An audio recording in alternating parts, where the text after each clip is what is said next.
Good morning, Hebrew Israelites, those who are awoke and those who are unawoke, and to the rest of humanity.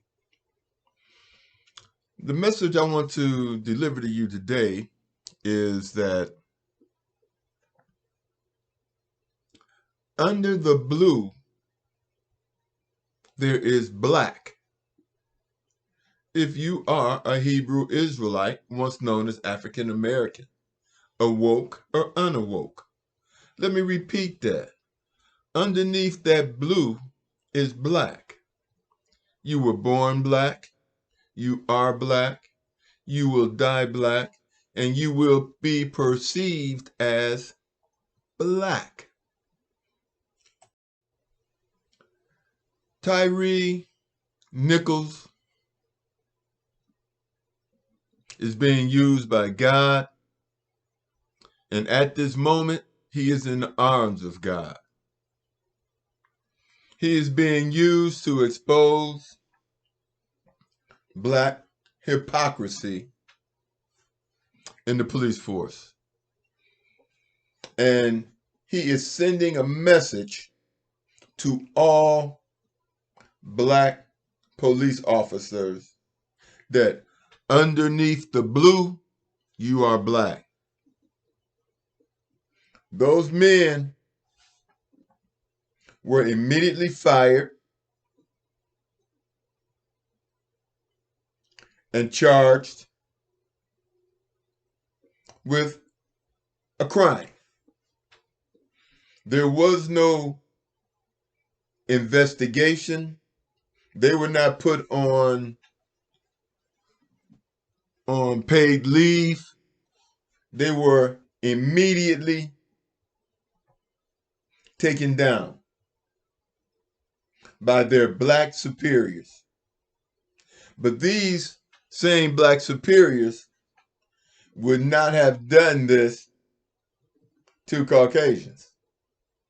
Because we've seen on too many occasions black police officers in positions of authority treating white supremacists with kid gloves who have committed crimes. They have put them on temporary leave and say everything is pending an investigation. Underneath the blue is black. And I would suggest that black police officers remember that. Because this is a message to you coming from God. Now, as we delve back into history, we find out that the powers to be came up with a strategy. That strategy was to use the enslaved against the enslaved. They had black overseers whose job it was to keep the other slaves in check. And more often than not, these men were worse than the white overseers because they had to always prove their loyalty. They had to always prove their loyalty. And we see that today when we see black men in blue. This reminds me of an incident, I believe it was in Ghana, where the Mau Mau, black freedom fighters, killed more black people than they did Caucasians fighting for their independence from the British. Now, how could this be?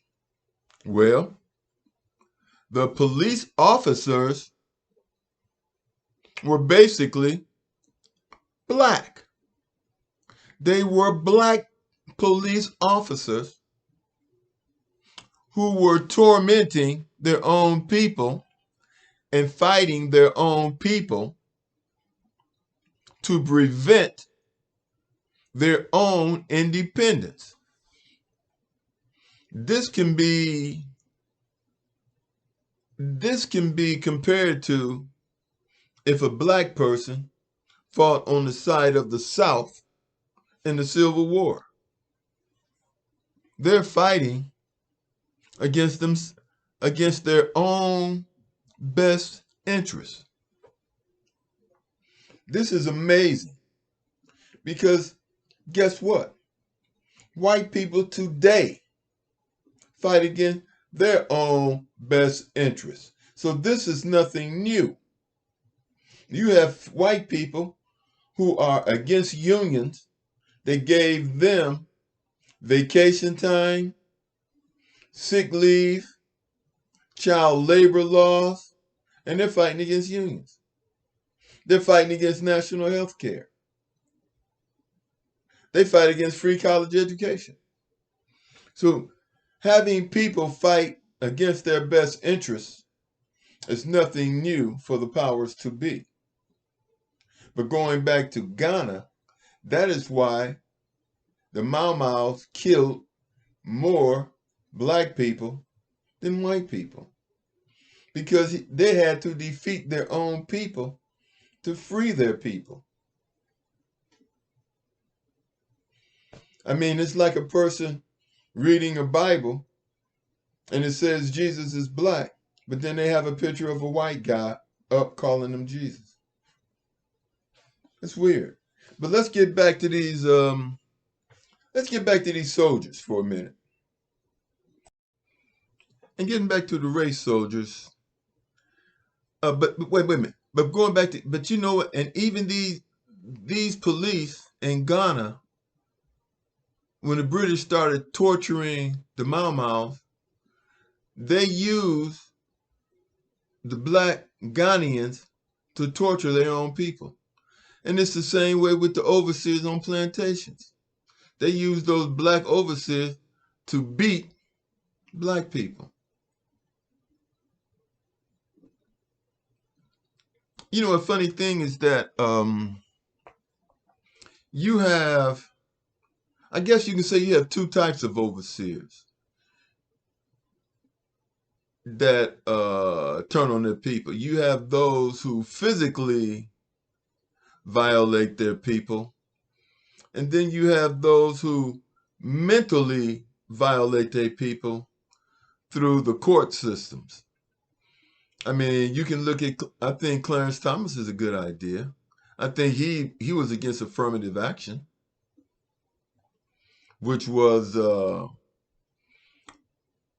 which purpose was to defeat systemic racism.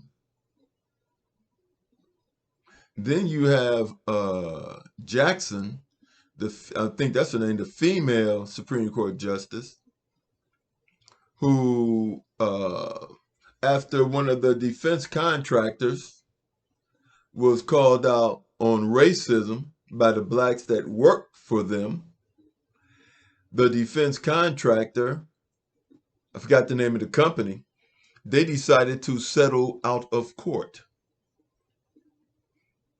Miss Jackson overturned the ruling, and the people did not receive, it was in, I think it was about $20 million that they would have had to divide up. She overturned the ruling, and they got nothing. Even Kamala Harris, who, when told about the world, about the country going into a depression or recession, said, go Christmas shopping early. That was her solution. Well, there's rumors out that she laughed about black men being incarcerated,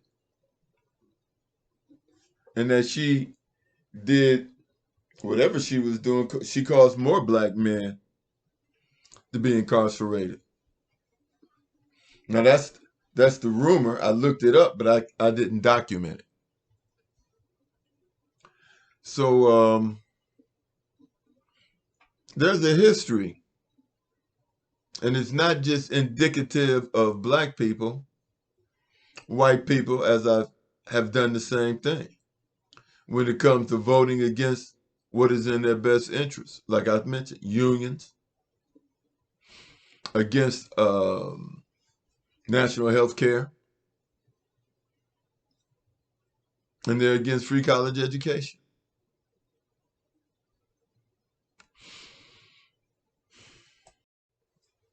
But check this out. Why would a black person be against reparations when reparations is about financial injustices done to black people?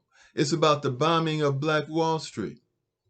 It's about the destruction of entire black cities that are underwater, under lakes now. It's about taking farmland from black people. It's about not receiving the 40 acres and a mule. I mean, it's insanity.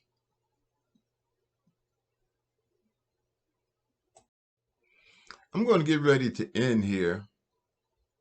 But before I do, I want to say that underneath the blue is black. And you look at Meghan Markle. I mean, she could pass. And she marries a prince. And guess what? She's got one drop. That one drop of black. I don't care what you do, where you go, you are going to be considered black. I think she probably figured that she jumped on the other side of the fence. Well, if she did, they threw her back over, even though she married a prince. But one thing is fortunate is that with global warming and the ozone layer being ripped apart, at least her kids, if they got that one drop of black melanin, they'll be able to tan. So that's an advantage.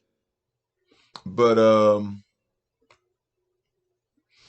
hey, it's a crazy world we live in.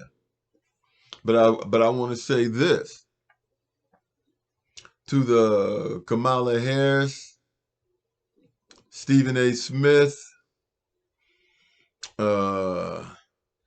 You all know who you are. You are black. And there's nothing you can do to get out of that.